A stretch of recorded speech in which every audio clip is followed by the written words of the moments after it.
ভাই, কি করছিস রে তুই? ঠিক বুঝেছিলাম, বসে বসে কমিক্স পড়ছিস। এই, তোর না কাল পরীক্ষা? হ্যাঁ হ্যাঁ, কাল পরীক্ষা তো।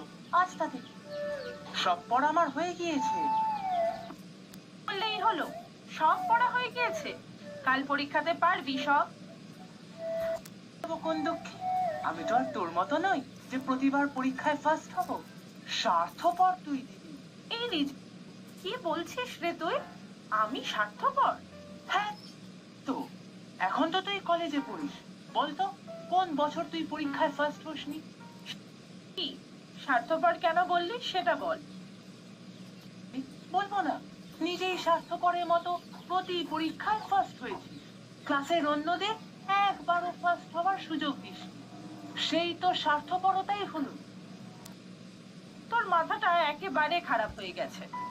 আর তুই যে প্রতিবারই স্বার্থ ত্যাগ করে যাচ্ছিস, তার বেলা 12 ক্লাসের পরীক্ষা দিবি, এবার নাম্বারটা তো বেশি পেতে হবে। নাম্বার পেয়ে কি হবে? আমার বেশি পড়াশোনা করতে ভালো লাগে না। পড়াশোনা ভালো লাগে না, আর এই যে বইপত্র মুখে গুজে পড়ে আছিস, সেই বেলা? এ তো গল্পের বই। ঠিক আছে,